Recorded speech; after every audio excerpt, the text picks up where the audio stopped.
ท่านทั้งหลายการเกิดมาเป็นมนุษย์มีความจำเป็นที่แสวงหาความจริงให้กับชีวิตต้องรู้ความจริงของชีวิตเราเกิดมาเราต้องมีหลักที่จะพัฒนาชีวิตของเราเกิดมาเราต้องยึดความจริงที่จะเปลี่ยนแปลงชีวิตให้อยู่กับความเป็นจริงพัฒนาชีวิตให้รู้ความจริงอยู่กับความเป็นจริงท่านทั้งหลายเมื่อเราไม่ได้แสวงหาความจริงเราก็ไม่รู้เรื่องความจริงดังคนส่วนมากของโลกเป็นผู้ไม่รู้ความจริงของโลกจึงเป็นผู้ไม่รู้คนส่วนมากของโลกดวงจิตใจเป็นผู้ไม่รู้เมื่อไม่รู้แต่รู้ความไม่เป็นจริงรู้แต่รู้ความไม่เป็นจริงถ้าเราจะรู้เรื่องความจริงนั้นก็อีกอย่างหนึ่ง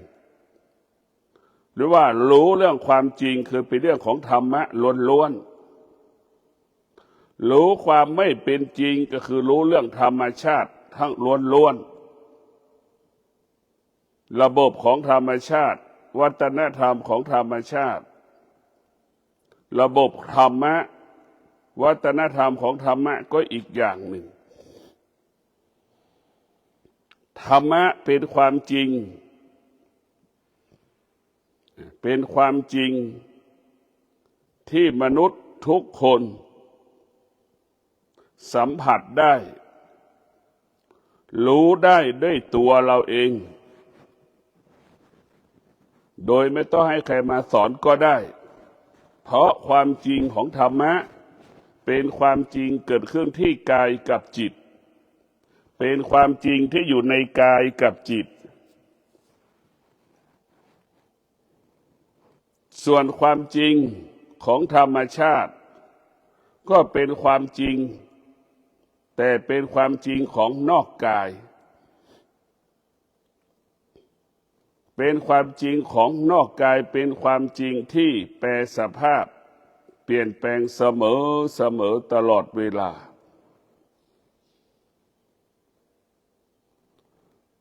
เมื่อเราเกิดมาแล้วเราเป็นผู้ไม่รู้เมื่อเป็นผู้ไม่รู้ดำรงตนก็ผิดหรือให้ความสำคัญสิ่งที่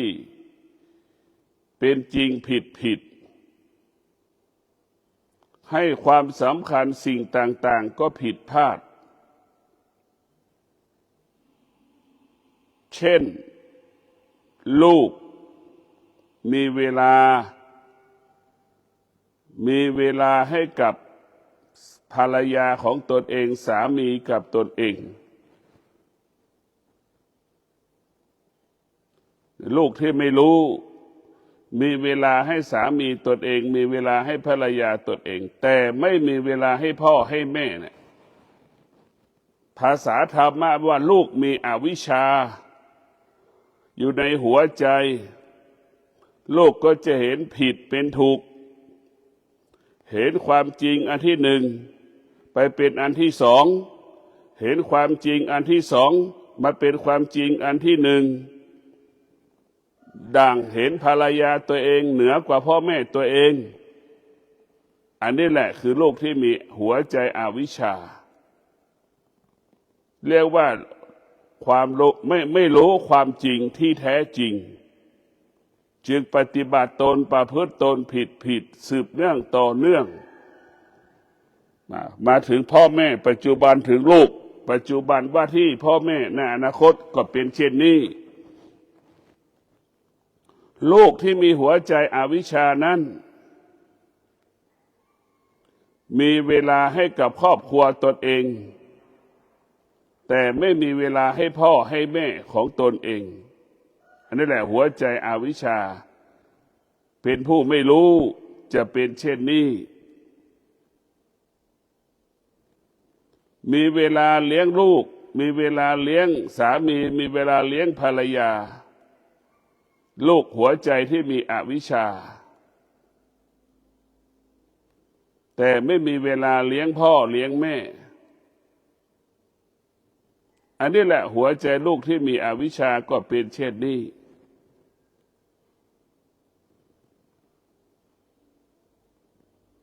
เพราะฉะนั้นพวกเราทั้งหลาย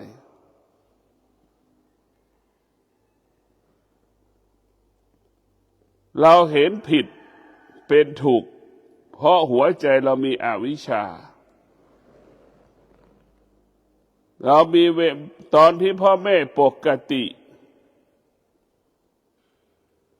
เราก็ไม่มีเวลาไปหาพ่อหาแม่พอพ่อแม่เจ็บป่วยอยู่โรงพยาบาลพากันไปหาพ่อหาแม่อันนี้แหละคือหัวใจที่มีอวิชชาก็จะเป็นเช่นนี้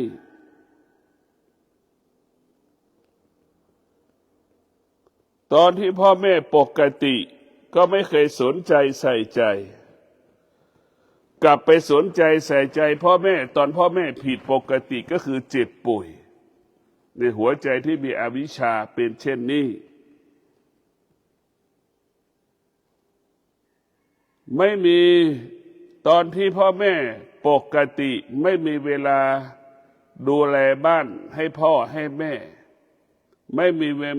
เวลาจัดระเบียบจัดระเบียบบ้านให้พ่อให้แม่แต่พอพ่อแม่ตายแล้วเรามีเวลาจัดงานศพให้พ่อให้แม่นี่แหละคือลูกที่มีอวิชชา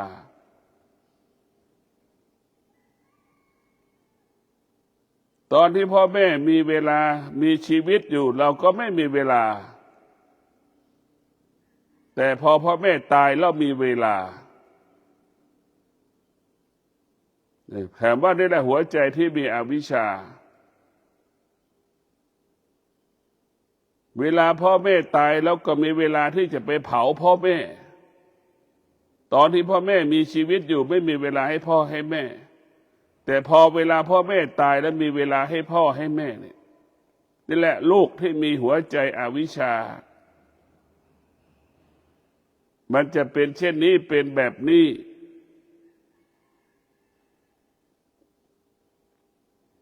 เนี่ยพวกเราทั้งหลายอวิชชาคือความไม่รู้เมื่อไม่รู้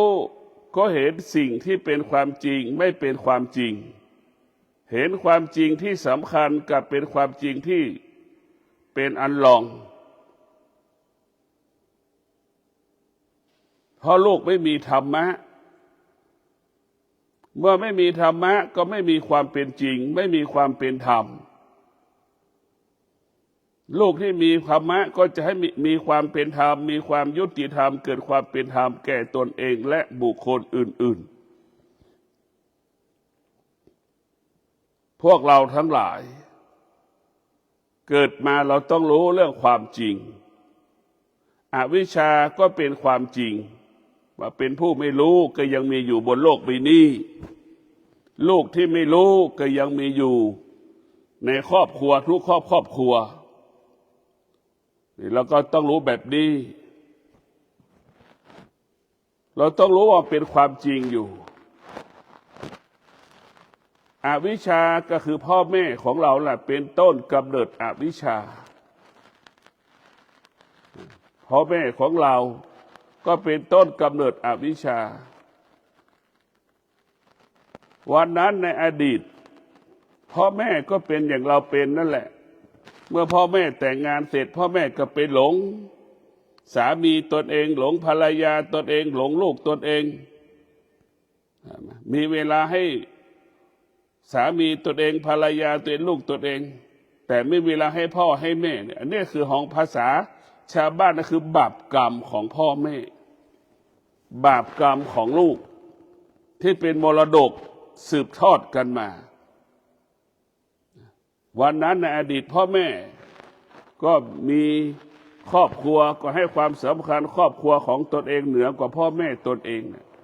นี่แหละอวิชชาพอวันนี้เรามีลูกมาวันนี้เราเป็นลูกเรากลับมีเวลาให้กับครอบครัวตนเองแล้วทิ้งพ่อแม่อยู่ข้างหลังเห็นไหมเนี่ยมันก็เป็นเช่นนี้อวิชชาตรงกันข้ามลูกที่ได้มีธรรมะได้ศึกษาเรียนรู้เรื่องความจริงลูกที่มีวิชาคือความจริงของความเป็นจริงที่ปฏิบัติให้เกิดความเป็นจริงวิชาคือความจริงที่แจ่มชัดดังลูกมีเวลาให้พ่อให้แม่ตลอดเวลายามที่แม่ปกติลูกก็มีเวลาให้พ่อให้แม่ยามที่พ่อแม่ผิดปกติลูกก็มีเวลาดูแลพ่อแม่ตอนผิดปกติตอนพ่อแม่ปกติลูกก็ไปมาหาสู่อยู่ตลอดเวลาตอนพ่อแม่ผิดปกติลูกก็มีเวลาไปมาหาสู่พ่อแม่อยู่ตลอดเวลานะลูกที่มีธรรมะมีวิชาผู้รู้ความจริงเห็นความจริงปฏิบัติตามความเป็นจริงพวกเราทั้งหลายมันความจริงเนี่ยมันก็ทำให้คนสะเทือนและหวั่นไหวมีเวลาให้พ่อให้แม่พอมีเวลาให้พ่อให้แม่กลับไปบ้านกวาดบ้านถูบ้านเช็ดบ้านทำความสะอาดบ้านให้พ่อให้แม่ตนเองนี่แหละลูกที่มีวิชากวาดบ้านถูบ้านเช็ดบ้านให้พ่อให้แม่จัดระเบียบวัตถุสิ่งของที่อยู่ในบ้านให้เป็นระเบียบลูกที่มีวิชาจะเป็นอย่างนี้คือมีความพร้อมทุกอย่างมีความเป็นธรรมให้กับครอบครัวตนเองมีความสำคัญมีความยุติธรรมให้กับพ่อแม่ตนเองวิชาคือความจริงจะให้ความจริงเสมอเหมือนกันหมดความจริงของวิชาก็เหมือนแม่ค้าหาบของเล่ขายนั่นแหละน้ำหนักข้างหน้าน้ำหนักข้างหลังต้องเสมอกันของหนักกลายเป็นของเบาของยากกลายเป็นของง่ายเห็นไหมตรงกันข้ามอวิชชาก็คือความไม่เป็นธรรมไม่มีความเป็นธรรมไม่มีความยุติธรรมแก่ตนเองและบุคคลอื่นๆมันอวิชชาคือไม่รู้ความจริงไม่เห็นความจริงดังเราหิ้วกระเป๋าเห็นไหมเราหิ้วกระเป๋า10 กิโลเนี่ยแล้วเราก็เดินทางเห็นไหมหิ้วกระเป๋าแล้วเดินมันเดินได้ไม่นานเดี๋ยวมันก็เดินไม่ได้ละนี่แหละมันเกิดความว่าไม่ยุติธรรมแก่ตนเองทางที่ของเบากลายเป็นของหนักทางที่ของที่ง่ายกลายเป็นของที่ยากนี่แหละมันเห็นผิดไปหมดเลยตรงกันข้ามลูกอีกคนหนึ่งหาบข้างหน้า20 กิโลข้างหลัง20 กิโล40 กิโลตรงกันข้ามลูกอีกคนหนึ่งหิ้วกระเป๋า10 กิโลเห็นไหมหิ้วกระเป๋าก็คือเราไม่รู้ความจริงไม่เกิดความยุติธรรมไม่เห็นความเป็นธรรมไม่เห็นธรรมมันจึงผิดพลาดหิ้วกระเป๋า10 กิโลคิดว่ามันง่ายคิดว่ามันสะดวกเข้าใจผิดพอเราเดินทางไปสัก100 เมตร200 เมตรมันออกอาการปวดเมื่อยหนักยากไปไม่ได้ไปสเปะสปะเดินไม่สะดวกนะนี่แหละคือความไม่เป็นธรรมจะเป็นเช่นนี้ลูกที่มีวิชาลูกที่มีธรรมะจะเห็นความจริงปฏิบัติตนตามความเป็นจริงทำตามความเป็นจริงก็คือหาบของทั้งสองข้างข้างหน้า20 กิโลข้างหลัง20 กิโลข้างหน้าครอบครัวของตนเองข้างหลังเป็นพ่อแม่ของตนเองรับผิดชอบให้ความเป็นธรรมแก่พ่อแม่ให้ความเป็นธรรมแก่ครอบครัว ตรงต่อเวลาพ่อแม่ตรงต่อเวลาของครอบครัวนี่แหละพวกเราทั้งหลายเห็นความจริงแล้วเราต้องรู้เรื่องความจริงการเป็นมนุษย์ที่ต้องปฏิบัติตนประพฤติตนก่อนเราจะเห็นในลูกที่มีหัวใจอวิชชาเห็นไหมมันพ่อแม่เจ็บป่วยต่อรองพ่อแม่ขอลูกไปหาหมอเนี่ยต่อรองแม่ตอนเย็นได้ไหมต่อรองอีกไหมตอนบ่ายได้ไหมต่อรองอีกพวกนี้ได้ไหมต่อรองแต่พอลูกตัวเองเจ็บป่วยเห็นไหมรีบไปหาหมอทันทีเห็นไหมอันนี้แหละคือหัวใจลูกที่มีแม่เพราะมีอวิชชาเวลาลูกเจ็บป่วยไปหาหมอทันทีแต่เวลาพ่อแม่เจ็บป่วยกลับมาต่อรองขอพ่อแม่ว่าตอนเย็นได้ไหมตอนเช้าได้ไหมอ้างว่ามืดอ้างว่ามันค่ำอีกแต่พอลูกตัวเองเจ็บป่วยไม่มีคำว่ากลางคืนกลางวันไม่มีข้ออ้างไม่มีข้อแก้ตัวรีบพาลูกไปหาหมอเห็นไหมนี่แหละคือหัวใจลูกที่มีอวิชชาจะเป็นเช่นนี้พวกเราทั้งหลายกลับมาศึกษาเรียนรู้เรื่องธรรมะว่าด้วยความเป็นจริงว่าด้วยเรื่องความเป็นจริงธรรมะว่าด้วยการจัดระเบียบการดำเนินชีวิตของเราว่าด้วยการจัดระเบียบชีวิตของเราชีวิตของเราต้องประกอบไปด้วยศีลว่าด้วยการจัดระเบียบชีวิตสมาธิว่าด้วยเรื่องการจัดระเบียบอารมณ์จัดระเบียบอารมณ์ศีลว่าด้วยการจัดระเบียบพฤติกรรมคือกายของตนสมาธิจัดระเบียบอารมณ์ของตนปัญญานั้นเป็นผู้ปรับปรุงเปลี่ยนแปลงแก้ไขทั้งกายทั้งจิตให้รวมกันเป็นหนึ่งกายกับจิตรวมกันเป็นหนึ่งพวกเราทั้งหลายเราจะเป็นต้องมีสติศึกษาเรียนรู้ความจริงในการเกิดมาเป็นมนุษย์ความจริงการเกิดมาเป็นมนุษย์พระพุทธเจ้าจึงเอาศีลทั้ง5 ข้อมาจัดระเบียบมนุษย์ทุกคนเกิดมาต้องประกอบไปด้วยศีลทั้ง5 ข้อศีลทั้ง5 ข้อเป็นคำบัญญัติของโลกเป็นคำบัญญัติของโลกใครก็แล้วแต่ที่เกิดมาต้องประกอบไปด้วยคุณธรรม5 ประการมีชีวิตอยู่อย่างมีความสุขมีชีวิตอยู่อย่างมั่นคงปลอดภัยทั้งโลกคนทั้งโลกเป็นเช่นนี้พุทธเจ้าจึงเป็นผู้รู้ความจริงของโลกคำสอนของพุทธเจ้ามันไม่ได้เป็นเรื่องของศาสนาเป็นเรื่องความจริงของโลกเป็นเรื่องของโลกมันยิ่งใหญ่มากเพราะฉะนั้นพวกเราต้องพิจารณาว่าคำสอนของพุทธเจ้านั้นเป็นความจริงของโลกเป็นความจริงที่อยู่เหนือโลกถ้าเราอยู่บนโลกใบนี้ดำรงตนด้วยศีลถ้าอยากอยู่เหนือโลกเราจะต้องเจริญพระกรรมฐานพระวิปัสสนากรรมฐานเราจะต้องดับอวิชชาเราจะต้องใช้วิชามากำกับชีวิตทุกวันนี้อวิชชาเป็นผู้ควบคุมชีวิตเราไม่รู้ไปหมดคิดว่าโตแล้วจะใช่พอมันโตแล้วมันก็ไม่ใช่เห็นไหมเราคิดว่าเราจบม.6 แล้วจะมีความสุขพอจบม.6 แล้วมันก็ไม่ใช่พอจบปริญญาตรีคิดว่ามันจะใช่แล้วมันก็ไม่ใช่คิดว่าทำงานแล้วมันจะมีความสุขมันก็ไม่ใช่คิดว่าเงินเดือนมันขึ้นแล้วมันจะใช่มันก็ไม่ใช่นะนี่แหละอวิชชามันหลอกเราตลอดชีวิต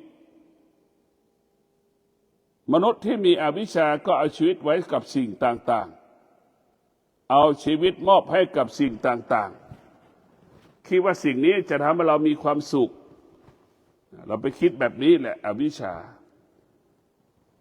สิ่งนี้ทำให้เราเป็นทุกข์นี่คืออวิชชาจะคิดแบบนี้ ไม่มีใครทำให้เราทุกข์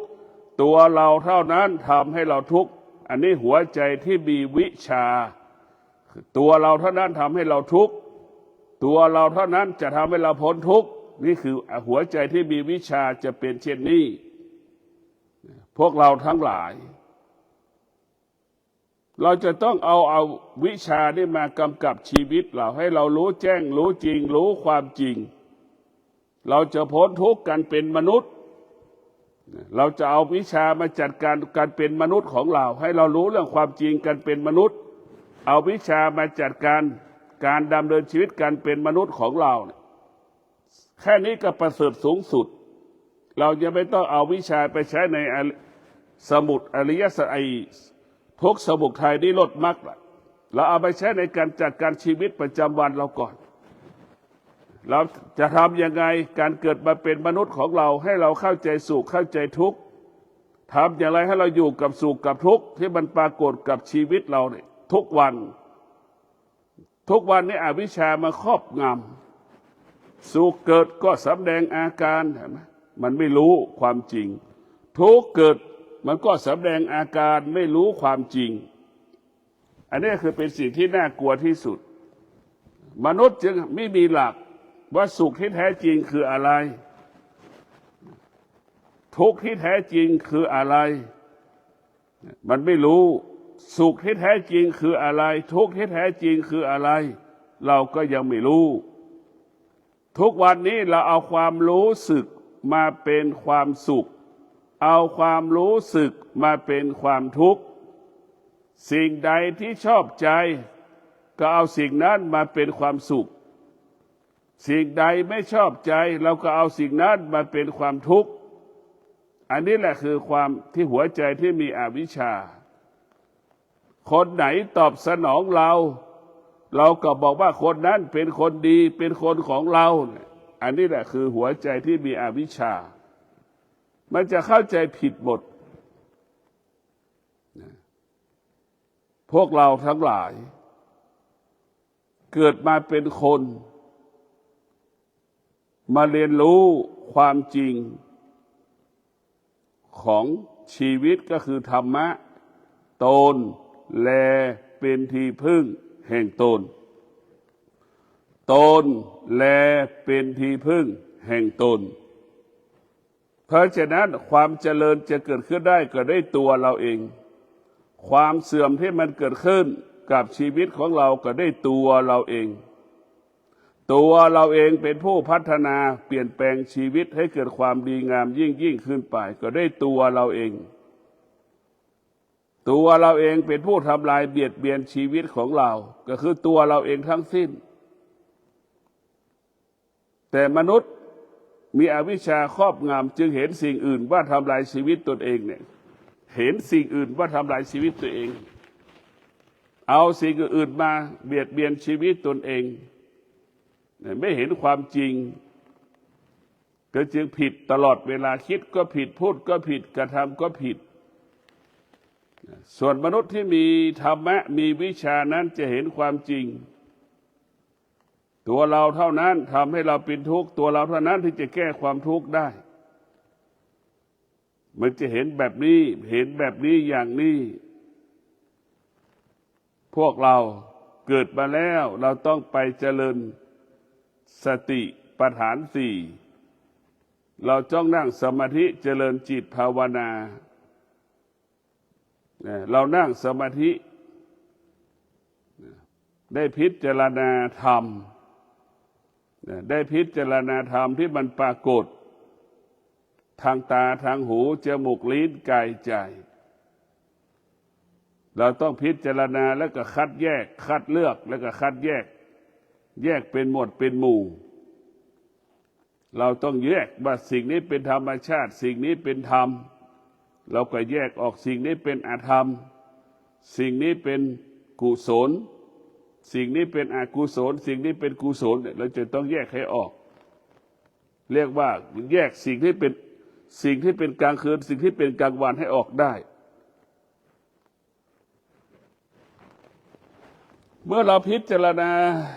เรามีปัญญาพิจารณาสิ่งต่างๆนี่มันง่ายเรียกว่าวิชากับปัญญาเห็นความจริงของความจริงปฏิบัติตนตามความเป็นจริงความจริงก็เกิดขึ้นกับชีวิตของเราดังคำว่าเราจะประสบความสำเร็จได้เมื่อเรามีความอดทนเราจะแก้ปัญหาความสำเร็จได้เมื่อเรามีวิริยะภาคเพียรนี่แหละคือความจริงพระพุทธเจ้าบอกสอนให้เราเข้าใจเรื่องกายกับจิตทุกอย่างอยู่ที่จิตตัวเดียวเท่านั้นจิตเป็นเรื่องใหญ่ผู้รู้ก็อยู่ที่จิตผู้ไม่รู้ก็อยู่ที่จิตเราจะต้องให้จิตนั้นเป็นจิตผู้รู้เมื่อจิตเป็นจิตผู้รู้จิตนั้นก็จะไม่หลงจิตจะไม่หลงสิ่งที่จิตรู้จิตเป็นผู้รู้จิตจะไม่ยึดติดสิ่งที่จิตรู้มันจะพิจารณาเมื่อจิตเป็นผู้รู้นี่จิตนั้นจะจิตมั่นคงอะไรกระทบทางตาหูจมูกลิ้นกายใจนี่อายตนะทั้งหกก็สงบนิ่งเพราะอายตนะหกต้องอาศัยตาหูจมูกลิ้นกายใจและต้องอาศัยสติรู้ไม่ตอบสนองสิ่งที่เรารู้ทุกครั้งทุกวัน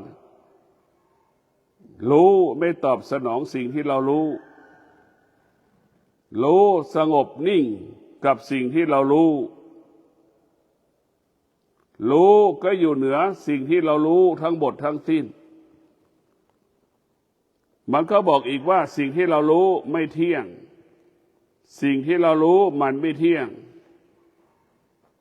สุขมันก็ไม่เที่ยงทุกข์ก็มันก็ไม่เที่ยง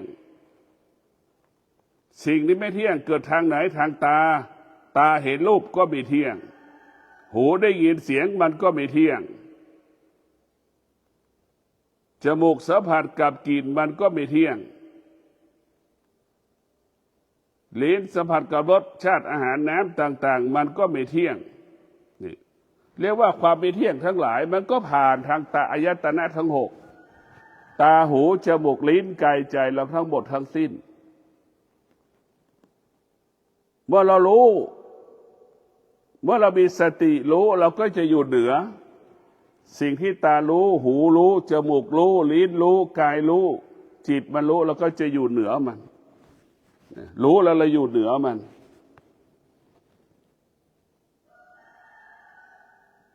ให้พวกเราได้มีสติรู้ให้อยู่เหนือสิ่งที่เรารู้ก็คือเป็นสิ่งที่ดีที่สุด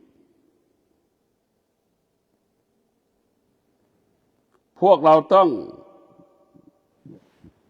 เอาสติปัฏฐานสี่มาเป็นหลักในการเจริญสติเพราะกายของเราด้วยแหละเป็นสิ่งที่มีค่าที่สุดกายของเราใจของเราเป็นสิ่งที่มีค่าเพราะธรรมะอยู่ที่กายธรรมะอยู่ที่จิตเมื่อเราเห็นกายเราก็เห็นธรรมเข้าถึงกายก็เข้าถึงธรรมการนั่งสมาธิเจริญจิตภาวนามันไม่ต้องใช้เวลายาวนานมันไม่ได้ใช้เวลายาวนานดั่งเราปลูกลำไยลิ้นจี่หรอกลำไยลิ้นจี่เราปลูกต้องใช้3 ปี 4 ปีถึงจะออกดอกออกผลได้แต่การนั่งสมาธิเจริญจิตภาวนานั้นไม่เกิน3 เดือน 6 เดือนเนี่ยมันก็เกิดเขาว่าออกดอกออกผลให้เราจะสัมผัสได้รู้สึกได้ว่าการนั่งสมาธินี้ทำให้กายเราสงบให้จิตเราสงบเขาว่าความสงบมันแปลสภาพเป็นความสุขหรือสุขเกิดจากสมาธิเป็นสุขที่ไม่มีตัวไม่มีตนเป็นสุขเกิดขึ้นกลางอากาศดังกินดอกไม้จากต้นกระทบจมูกเราดอกไม้เราจับไม่มีเราไม่ได้จับสามารถจับดอกไม้ได้แต่เราสัมผัสกับกลิ่นดอกไม้นั้นได้เมื่อเราปฏิบัติธรรมกายสงบใจสงบเราก็จะสัมผัสกับเขาว่า ความสุขที่เกิดจากการนั่งสมาธินั้นได้ดังเราสัมผัสกลิ่นดอกไม้ที่ส่งจากต้นมาให้เรากระทบกับจมูกของเราเป็นเช่นนั้นเพราะฉะนั้นพวกเราการปลูกต้นไม้ออกดอกออกผลใช้เวลายาวนานนะแต่การนั่งสมาธิมันไม่ยาวนานใช้เวลาแป๊บหนึ่งก็ขอให้พวกเราได้พิจารณารู้อยู่ตลอดเวลาพิจารณาน้อมนำเอาธรรมของพระพุทธเจ้ามาเป็นเครื่องประดับกายเอาธรรมพระพุทธเจ้ามาเป็นอาภรณ์เอาธรรมพระพุทธเจ้ามาเป็นผ้าห่มเอาธรรมพระพุทธเจ้ามาเป็นอาหารเอาธรรมพระพุทธเจ้าเป็นเครื่องมือในการเป็นเครื่องมือที่ระงับความไม่ดีกำจัดความไม่ดีแก้ไขสิ่งที่ไม่ดีเพราะฉะนั้นจิตที่มีธรรมจิตก็จะอยู่เหนืออธรรมจิตมีธรรมจิตก็จะละสิ่งที่เป็นอธรรมจิตที่มีธรรมจิตก็จะละสิ่งที่เป็นอธรรมทั้งหมดทั้งสิ้นจิตที่มีธรรมจิตจะไม่ตามรู้อธรรมเพราะฉะนั้นพวกเราทั้งหลายจิตนี้สำคัญที่สุดเมื่อจิตเป็นผู้รู้จิตก็จะทำให้กายเราสงบจิตนั้นจะทำให้ใจเราสงบถ้ากายสงบจิตสงบก็ถือว่าประเสริฐที่สุดแล้วการเกิดมาเป็นมนุษย์นิพพานเราไม่ต้องไปพูดนิพพานเราไม่ต้องไปหวังให้เราทำปัจจุบัน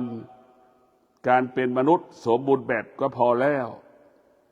การเป็นมนุษย์ที่สมบูรณ์แบบนี้สำคัญที่สุดวันนี้เราดำรงตนปฏิบัติตน1 วันสมบูรณ์แบบการเป็นมนุษย์ชอบด้วยศีลสมาธิปัญญานี่ประเสริฐแล้วแค่นี้ก็คือว่าประเสริฐแล้วพ่อแม่ครูบาอาจารย์ที่รู้ธรรมสองธรรมก็จะพูดเรื่องปัจจุบันนี่แหละการมีชีวิตอยู่ปัจจุบันไม่ให้เราไปยึดติดทางตาหูจมูกลิ้นกายใจไม่ให้ตาหูจมูกลิ้นกายใจไปหลงไม่ให้ตาหูจมูกลิ้นกายใจไปเกิดความโลภไม่ให้ตาหูจมูกลิ้นกายใจเกิดความโกรธเนี่ยมันจะเป็นเช่นนี้แหละถ้าเราแก้3 สิ่งนี้ได้เราจะแก้ได้กับต้นด้วยวิชาท่านนั่นแหละเมื่อเรามีวิชาแล้วเราจะไม่โกรธเมื่อเรามีวิชาแล้วเราจะไม่หลงเมื่อเรามีวิชาแล้วเราจะไม่โลภมันจะรู้อย่างนี้เมื่อเรามีวิชาแล้วมันจะระงับมันจะยุติความโลภความโกรธความหลงหัวใจมีหัวใจที่มีวิชานั้นเย็นสงบนิ่งเหมือนน้ำสงบนิ่งเย็นเหมือนกระแสลมที่กระทบกายเรานั่นแหละมันจะเป็นเช่นนั้นพวกเราทั้งหลายเกิดมาเป็นมนุษย์ปฏิบัติตนประพฤติตนอยู่ในบทบัญญัติหลักศีล 5อันนี้แหละคือความจริงที่เราต้องปฏิบัตินี่แหละความจริงที่เราควรน้อมเอาไว้ที่กายเราให้กายเป็นที่พึ่งคือศีลเป็นที่พึ่งของกายศีลคือเป็นอาจารย์ของกายกายเป็นลูกของศีลศีลเป็นลูกเป็นพ่อเป็นแม่ของกายศีลจะเป็นผู้อบรมกายให้รู้ศีลเปรียบเสมือนพ่อแม่กายก็เหมือนลูกมันจะบอกให้ลูกใส่เสื้อตัวนี้เห็นไหมพอลูกโตใส่เสื้อขนาดนี้ลูกเล็กใส่เสื้อขนาดนี้มันก็จะบอกศีลก็จะบอกให้เราปฏิบัติตนแบบนี้อย่างนี้แบบนี้อย่างนี้เหมือนพ่อแม่อบรมลูกเป็นเช่นนั้นเป็นแบบนั้นแหละเพราะฉะนั้นพวกเราต้องยึดศีลเป็นรากฐานของชีวิตศีลเป็นแก่นของชีวิตส่วนสมาธิเป็นแก่นสาระของจิต เมื่อเรามีสมาธิก็คือสารส้มเปรียบเสมือนสารส้มอารมณ์ของเราก็เหมือนน้ำที่มันขุ่นๆเราเอาสารส้มไปแกว่งในน้ำขี้ตะกอนมันก็ตกฉันใดเมื่อเรามีสมาธิเราก็จะระงับอารมณ์เราได้กำจัดอารมณ์เราได้สมาธิเปรียบเสมือนสารส้มนั่นแหละอารมณ์ของเราก็เปรียบเสมือนน้ำที่มันขุ่นๆมีขี้ตะกอนเราเอาสารส้มไปแกว่งในน้ำขี้ตะกอนมันก็จะตกน้ำก็ใสฉันใดสมาธิเป็นผู้กำจัดอารมณ์ของเราถ้าเรามีสมาธิแล้วเราจะหยุดยั้งอารมณ์ความรู้สึกของเราจิตของเรานี่ถ้าเราฝึกแล้วมันจะเป็นผู้ตื่นตลอดเวลาตื่นต่อความดีมีสติอยู่ตลอดเวลานั่งก็มีสติรู้ยืนก็มีสติรู้เนี่ยเราว่าติดแล้วว่าตื่นคำว่าตื่นก็เป็นเช่นนั้นนะตื่นทุกลมหายใจตื่นตลอดเวลาจะเก็บของก็รู้นั่นคือตื่นจิตผู้รู้กันไปตื่นจิตตื่นเหมือนนั่นแหละเราจะเดินขวาย่างก็นั่นคือรู้ว่าจิตมันตื่นเพราะนั้นเราต้องให้จิตเราตื่นตลอดเวลาเมื่อเรามีสติจิตจะตื่นรู้ทุกอริยบททุกอริยบทที่เราจะนั่งจะนอนจะเดินเราจะจับของก้นจะถูกเก้าอี้ก็รู้ระหว่างจะลงทอดก้นลงสู่เก้าอี้ก็รู้นั่นแหละคือเราให้รู้ก็คือตื่นว่าเราเป็นผู้ตื่นแล้วผิดพลาดไม่มีแต่คำว่าดีงามมีแต่คำว่างอกงามตลอดกาลเวลา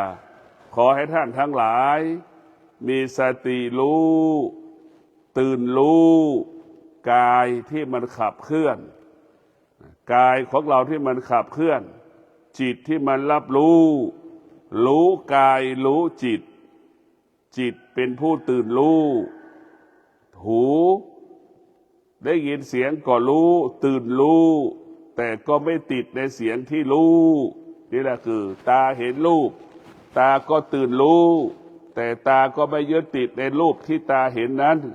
เนี่ยตื่นรู้แต่เราไม่ติดในสิ่งที่เรารู้ในสิ่งเหล่านี้คือเป็นสิ่งสำคัญจมูกสัมผัสกับกลิ่นก็ตื่นรู้แต่เราก็ไม่ยึดติดในกลิ่นที่เรารู้ลิ้นสัมผัสกับรสชาติอาหารผลไม้ต่างๆเราก็รู้แต่เราก็ไม่ยึดติดในสิ่งที่เรารู้ตื่นรู้ทุกอย่างก็ขอความสุขสวัสดีจงเกิดแก่ท่านทั้งหลายมีสติรู้กายก็ปกติวาจาก็ปกติใจก็ปกติเมื่อกายวาจาใจเราปกติทุกลมหายใจความปกติของธรรมก็เกิดขึ้นที่กายที่จิตทุกขนาดลมหายใจขอเจริญพร